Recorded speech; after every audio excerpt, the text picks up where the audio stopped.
Hey everyone. Today we're going to be doing something that is familiar. It's a tier list. Now I know Kingdom Hearts has been around for quite some time, and we have been dying for the next Kingdom Hearts game. It gives me an excuse to talk about the series and give you my thoughts without giving a full review on it. So let's go ahead and get started. Alright, so first off, I'm just going to go through the list of games that I have not played. And I think for a lot of people, this shouldn't be a surprise to you. I have not played Missing Link because it never got released. There was a beta, and I didn't even get a chance to play through that, so I just missed out on that entirely. I did not play Kingdom Hearts 4. It has not been released as of this video, so no shit. And I have not played through Union Dark Road. I have played through Union Key, and I'll give my thoughts on that, but I got a bad taste when they discontinued that service, and I had no motivation to kind of go through it again. So, I got up to Union Dark Road, and that's kind of where I've left off. But now that we've got that settled out of the way, let's actually go into the rest of the tier list. And just so you know, I'm going to be doing this in release order. I'm not going to be doing this in chronological order. Just because I think it gives you an insight of where I was when each part of the series was released. Because I'm 29 years old, I am well aware that if you are getting to the series now, it might be a little bit harder. I feel like you have to have grown up with it to an extent, and if you got into it without growing up on it, I think that's amazing too. I know some people like that, but it's not common. But I'm going to go through this in release date order, starting with Kingdom Hearts 1 is definitely an A tier game. I almost want to put it in, S tier just because, it's at the foundation of the series. It has some of the most wholesome storytelling, I think, and it's not that confusing in this game. I think obviously it being the first game is the least confusing in the series. That being said though, still very deep storytelling, just not confusing. I think especially for something that's trying to mix Disney with Final Fantasy, I think this did a really good job trying to marry those two, especially with the battle system. Yes, the platforming is not as good, and there's a reason why this is not an S tier, right? The platforming's not as good, but for the time when it came out in 2002, it was phenomenal, game-changing. The music in this game, in every single game, is truly fantastic, but in this particular game, there's still songs from the series that we hear to this day, that this game just it sets the foundation for everything. And that's why I love Kingdom Hearts 1, even though, yes, I understand the mechanics are dated, but I can't put it below in B, C, D tier, because there are some games in this list that I enjoy less than Kingdom Hearts 1 that I will be putting in those tiers. But Kingdom Hearts 1 is an A tier game. Sets the foundation, beautiful graphics, great story, simple, easy to follow, decent combat, not the best yet, but we're getting there. But still love this game, and it's just, I love it. Not much to say other than that. Next up on the list actually is going to be Chain of Memories. Now I'm going to put an asterisk on this because I have played Chain of Memories on the Game Boy Advance, and I have also played Chain of Memories on the remastered version for PS3 and PS4. And I think my personal opinion of Chain of Memories is that I actually really like the story. There's a few problems with it though. One of them being that it almost seems, it's kind of strange, but it almost in some ways seems inconsequential to the series, even though it's it has a lot of consequences later on. But when you first play this game, I feel as a kid, I was well, the whole point of this game was just to put Sora to sleep, so when Kingdom Hearts 2 happens, we can kind of experience something else and he doesn't remember. It's almost like they didn't have the budget to talk about the rest of the organization members in Kingdom Hearts 2, so they created Chain of Memories so they can kind of explore them in that game. But it's fine. They end up bringing a lot of things in Chain of Memories back in future titles, and I think that's great. Battle system is going to be the thing that holds this game back the most. Now, I'm going to be honest, I think I'm one of the few people that actually enjoy Chain of Memories less than Chain of Memories. I actually think Chain of Memories on the Game Boy Advance was fine. I think the card system was a little annoying, but it was easier to play when you're on the go, and it was actually just easier to like battle through the game in the Game Boy Advance version. I was trying to do that 2D, 3D thing as well, which I felt like wasn't perfect, but the graphics in the Game Boy Advance version just are really great. I also am not a fan of like adult Sora voice acting. I know it's not, the voice actor's fault per se, but it's just the adult voice acting coming out of the child Sora's voice just never really hit. And I think that kind of took away from Rechain of Memories. Like there's some things moving to the HD version that just don't hit as well. And I don't know. I think I just personally enjoy Chain of Memories more than Rechain of Memories. If it was like a separation between the two, I guess I would put Chain of Memories on B and Rechain of Memories on C, but because it's almost the same game, and there are some improvements with Rechain of Memories, like there's some great voice acting in it from other organization members besides Sora. Yeah, I'll put it in B tier. I think it's fine. I think it's a good game. I just, you have to really like the card battle system, and I think some people really like it, some people don't, and it is what it is. So next in release order is actually Kingdom Hearts 2. And I will include Final Mix in this, and obviously this is an S tier game. If you ask 99% of Kingdom Hearts fans, they will always tell you that Kingdom Hearts 2 is the best one of the series, and that I think, as much as there's another game on this list where I feel like the story is better, but if you look at it as a complete package, I just think Kingdom Hearts 2 Final Mix is the complete package Kingdom Hearts game. There's gonna be some good things that I think come up with other games in the series, and some things that surpass it, but music, phenomenal. Voice acting, much improved. Actually really, really good for its time. A little cheesy at times, but it has that Nomura charm, and you get used to it really fast. I think the only thing that holds it back is like the awkward pauses, but that's just kind of like, I think that's just kind of like the style. And if you can get behind that style, it's fine. If you can't, it's totally a personal thing. But for me, I love it. I love the way that the story is told.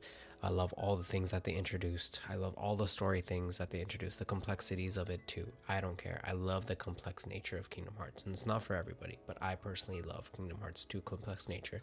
Battle system, I think this is almost like peak battle system in Kingdom Hearts. I truly believe that. I think it's a really, really... I can't sing enough praises. The battle system, the graphics, the story, the music, like everything about this game just hits. It's one of my top 10 favorite games of all time for a reason. And it's a reason why I got this freaking Oblivion tattoo. I love Roxas as a character, and I continue to like him more and more as the series progresses.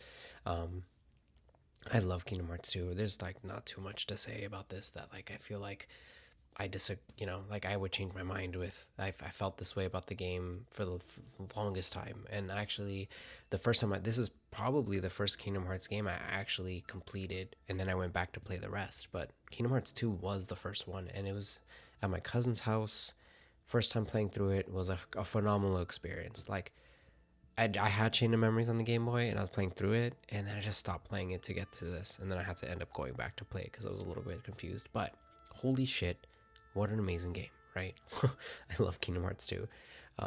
There's a reason why it's people's favorite game of all time. Like, a lot of people love it. Next up on the list, I believe if I look in chronological order, right, I believe it's going to be 358 over 2 days. I'm going to get some hate for this. I think the story carries it. It's an S tier game. I know I'm going to get some hate because some people are just going to be like, the gameplay sucks. I don't think the gameplay sucks for the DS, actually. I didn't mind it.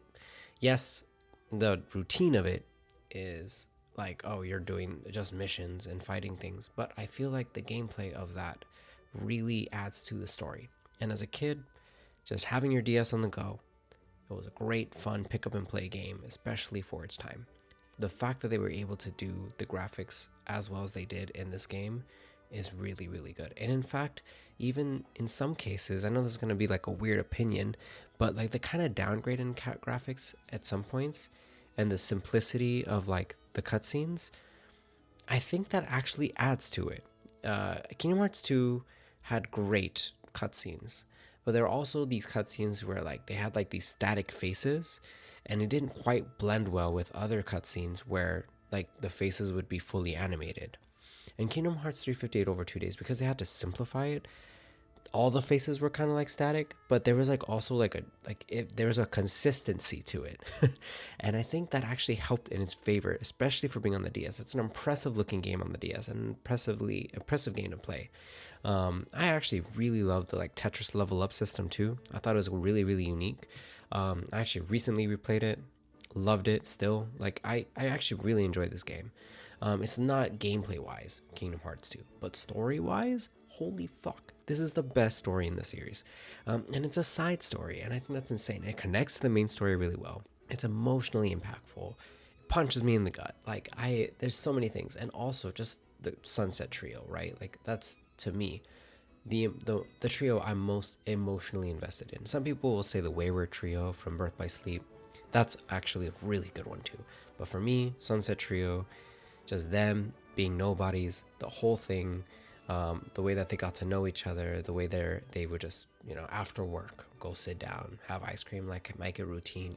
It's so relatable, and I think it's even more relatable to me as I get older and get into adulthood. It just, so many things about this game I love, and I don't think that's ever gonna go away. Like I truly do love 358 over 2 days, and it's one of those games that like I still cry when I get to the ending. Like once I play through it all, like I like literally cry, and I'm like a 29-year-old, you know what I mean? Like that's nuts.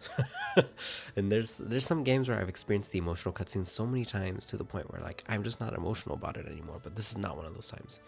I still get very emotional about this game. Birth by Sleep Final Mix, also, I think personally, an S tier game. I think in some ways, right, like I would say it's actually a little better than 358 over 2 days, because it's a better package. The story is really really good in this game, and I also really really like the balance in the battle system and the graphics in the Disney worlds. Like there's a lot of things in this game that I really really really like. Can't say it's as good as Kingdom Hearts 2, absolutely not, and I will give it the edge for over 358 over 2 days because the gameplay is better, just undeniably. It's on the PSP, better system, more closer to the PS2. It's gonna just be better. But it wouldn't be this high if the story wasn't good as well, because story is a huge thing for me in games, and the story for this one is just as good. I do think 358 over 2 days has a stronger story because of how simple it is, but Birth by Sleep definitely has a more grand story, and it's still an amazing story that connects to the series really really well. I was actually thinking about this, and to me, when you look at like these 6 games that have came out, or five games, when I looked at these 5 games, I actually thought at this point, the series was pretty strong, like in terms of the storytelling. Like if you played every single one, it totally makes sense. There's some other games that come out after this, right, that definitely like make the story a little bit more confusing, and some things don't line up, and there's some things I hate about certain characters going forward. But at this point, where Birth by Sleep came out, I felt like the story was so rock solid. Like at this point, I was just ready for Kingdom Hearts 3. I did not need anything else to come out. Like I was like, oh, okay, I know what the next game's gonna be about. This is what I need. Like I need Kingdom Hearts 3 next. Which leads me to Dream Drop Distance, which I will put in B tier. I almost want to put it in C tier, but I did have fun with it on the 3DS. I did have fun in playing through the game, and I do love certain mechanics of the battle system, especially the thing where you could like parkour around. I forgot the exact name of the system, but it's really fun. It's really cool. They tried doing Kingdom Hearts 3 and just wasn't as fun. It was so fun to get around in Dream Drop Distance. But you know what? This is where the story, once you introduce time travel, if time travel was not a plan from the beginning of your story, maybe don't bring it up later. I think this is just one of the conclusion I'm coming to. I just don't really like the idea of the story involving time travel. It really muddies things up. Like I said, if I just played up to Birth by Sleep and the other 5 games on this list at this point, I would have been like, oh my god, this story is so rock solid. Like everything is so tight and thought through. Dream Drop Distance just throws a wrench in that. They tried to add so much stuff, and I didn't think that it went well. There's some good emotional scenes though, and that's what carries it up like above the C and D here. But I think Dream Drop Distance, fun game. I do like the mechanics. I do like the Disney worlds. I love playing as Sora and Riku. I actually like the Dream Eaters. I do not like what they did with the story in this one, and that's what brings it down to B. It's gonna be recoded. I'm gonna be honest with you guys. This just did not have the same charm, and I gotta put this in D tier. I know this is a very popular opinion in Kingdom Hearts space, but I think for good reason. It's just not a game I want to ever play again, ever. Like I didn't even think the story was good enough to get through. There's like two pieces of lore around a chest, a book, and then I guess the journal or the letter that someone writes to Sora or Mickey writes to Sora at the end of Kingdom Hearts 2, and that you finally get to see what it's about.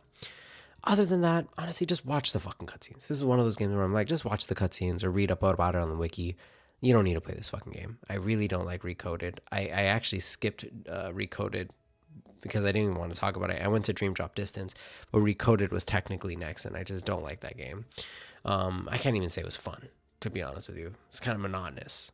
And not in the 358 over 2 days where it's like, oh, this is like the story, like this is part of the story, the gameplay. It's supposed to be monotonous because you're in the character. Like it's none of that. Like it's just monotonous now. Like the story's supposed to move forward and it just doesn't. And they try to do this, no, like it's. I'm not feeling this one. I'm gonna be honest with you. The Fragmentary Passage, Birth by Sleep, a Fragmentary Patches. As a tech demo, it's a C tier. I would rather play this again than obviously Recoded, but I can't say this added too much other than just excitement for Kingdom Hearts 3. But it did, add a little bit of like where Aqua was and all that stuff, and it was fun to get it. Like it was very exciting when this was announced. To like, oh, this is gonna. It was gonna be the demo for. It was gonna be the prologue for Kingdom Hearts 3, but they decided to put it as its own game. I ultimately think that was a better decision. Yeah. Now let's go to the most controversial one on this list by far. Oh, before I get to the controversial one, let me just talk about the mobile game. So Union Cross, before I get to 3, because it does involve, there's a story in Union Cross, which I guess I can say I enjoy the story in Union Cross. I'll put it above Recoded. Like, I think it's okay. I think the whole lore behind the Keyblade War and all that stuff originally, like, I actually think that's quite interesting. They do some things there. They add some convolutions, but they ultimately add a lot of things to the lore that I actually find very fascinating. Kind of reminds me of like Star Wars, but like in like the early Republic before the movies take place, like way before, like old Republic shit. That's what Union Cross reminds me of. And I think in that sense, it's really cool. I think there's a lot of Star Wars influence. If I look at Birth by Sleep, that might as well be Revenge of the Sith, But Union Cross, I think okay story, right? Like I wish it wasn't a fucking mobile game. And I wish the fucking missions weren't so anonymous and it took forever to get through these fucking, like, oh my god, it took like 3 years, 4 years for them to get through the story just for them to fucking cut off the service. Like, I almost want, if there's an F tier in this thing, I would put it there, but for that bullshit alone. But I have to put above Recoded because I enjoyed the story. I didn't even enjoy the story in Recoded nor the gameplay, so it's like a super down for me. I enjoy the music and the story in Union Cross. I don't like the gameplay. I hate that it's a mobile game, so it's gonna be in D tier. All right, now let's get to the controversial one, right? Kingdom Hearts 3. What do I think about Kingdom Hearts 3? So if I put base Kingdom Hearts 3 when it came out, it's hard because I had so many emotional moments. So I am debating between putting it. I will say I'd rather play Kingdom Hearts 3 than Kingdom Hearts 1 again. That's like a very controversial take, I already know. But the reason why, right? When I look at Kingdom Hearts 3, there are moments where I like genuinely cry. I actually really enjoy aspects of the battle system once you get used to it. I think the last third of the game is phenomenal. The first 2/3 of the game, though, going through all those Disney worlds, honestly, I just did not care. I was actually really pissed off when this game came out because I did not give a shit about the Disney worlds this time around. And it wasn't because I was just trying to get through them to get to the Final Fantasy worlds. I just don't think they were written that well or interesting. I do like the Pixar worlds. I think those are actually okay. Like, Toy Story, Monsters Inc., anything that didn't just go through the movie again, fine. Frozen, ass. Like, Frozen sucked. Unfortunately, I didn't love Hercules. I actually thought that was quite monotonous too. I didn't love freaking Tangled. It's a little better than the other ones, but I didn't love it. Like there's a lot of Disney worlds that I just felt like I was slogging through to get through the main story. And I think the thing I loved about Kingdom Hearts 1 and 2 is that they implemented the Kingdom Hearts story a lot better in those games, cuz I just felt like it was like the same thing every time I went to a different world. Where like I go to this world, oh, an organization members messing around with something, but it ultimately doesn't really mean much because the only thing they mess around with is just giving you more heartless or nobodies or whatever the fuck to fight. And I just found that to be annoying. Once you get to the last third, though, I'm bawling like a boy again. And there's just so many emotional moments that actually, because of the other three games, Birth by Sleep, 358, Kingdom Hearts 2, because of those three games, there's a lot of things in Kingdom Hearts 3 that those, I want payoffs for from those three games that I finally get after years. And it's totally worth the wait for me. And the gameplay is really fun. I think the last boss, because I was playing in the hardest difficulty, it was like proud or critical. No, I was playing proud mode. The game was easy, but the last boss, because I was super under leveled and didn't level up my equipment that much, I was just going through the story. Oh man, that was actually really difficult in proud mode. Like I actually had a hard time. Now it's easy because I'm used to the battle system, but I was like super under leveled and I found that to be super challenging and fun and everything I wanted. So, the last boss, the way that it ended, I really, really like it. They took some risks at the end. There were some surprises that even fucking connect to the mobile game that I wasn't expecting, and those actually worked really well. And I was like, what the fuck? Like, so many things about at the ending of Kingdom Hearts 3 works. It's just like those first 2/3 really fucking take me out of it. And I really fucking hate what they did with a lot of it. But it is what it is. When I think about it, right, and I go to Remind, Kingdom Hearts 3 Remind, I'm actually going to put that. I'm not going to put an S tier. I'm going to keep it at A tier. I'm going to put. Man. I can't put it above Kingdom Hearts 3. That sounds stupid. I will put it right after Kingdom Hearts 3 because it's DLC ultimately, but it does give you like adds so much more layers to the ending, I guess. The only thing I didn't love about Remind, I think I love the extra things like being able to play as the other characters again, right? That was great, and I really love the way that they played, and I love the other things that they added to it, and I just felt like going through the ending again kind of sucked. Just to play as these characters. I mean, I got some extra context, so that's cool. Like I like the extra context I got. To be honest with you, I don't like the focus on Kairi though. I feel like they were trying to redeem her, but it was like by that point it was too late because I already did. She was the Sakura for me. She was just not. She was not it. I can't put Kingdom Hearts 3 in S tier, but I kind of almost want to because of how good the ending was, but I just can't. But I really do enjoy these games. I know they get a lot of flack. Some people say it was not worth the wait. It was like a D tier game, and I understand because trust me, like up until I had finished the Disney Worlds, it was honestly like a C tier game.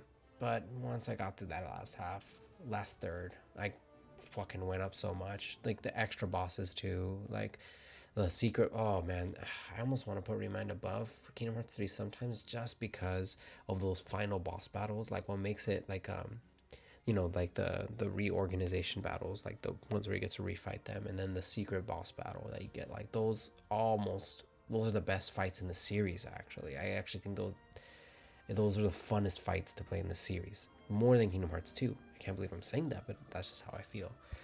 But yeah, I really love Remind.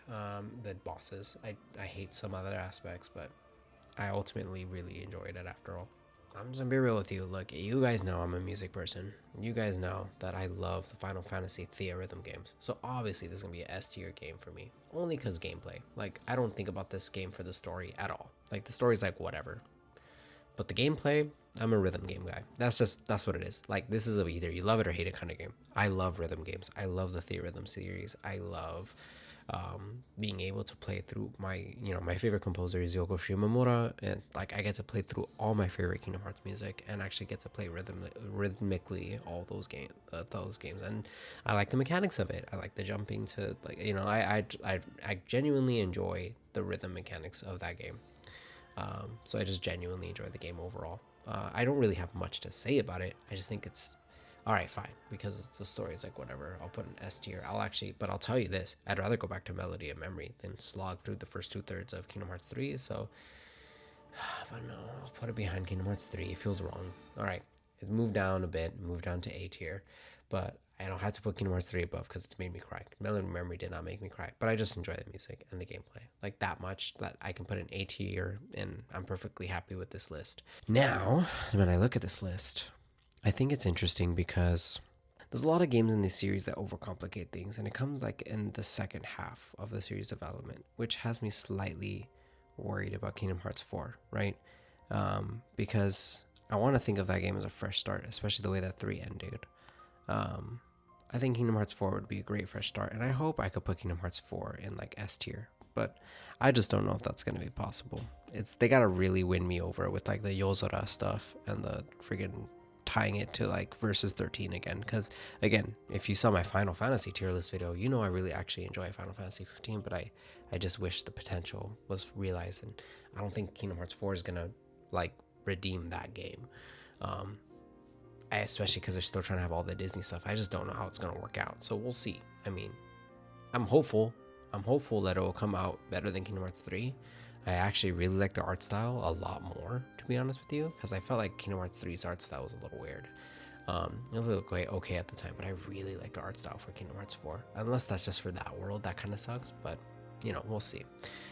But this was a fun video to make. I love going through this series and talking about it. You guys recently saw my DS unboxing. That was the DS of my dreams, because again, 358 over 2 days is one of my favorite games of all time. But I'm happy I went through this. I was actually a little hesitant of making this video because I was like, man, do people want another tier list video? But I was like, you know what? I just want an excuse to talk about Kingdom Hearts today. And there it is. So I hope you guys enjoyed it. Hope you guys get to enjoy this soon. I'm hoping to edit it and put it together pretty fast and put some nice Kingdom Hearts music to play in the background. So hopefully you guys look forward to this. I will talk to you guys later. Take care.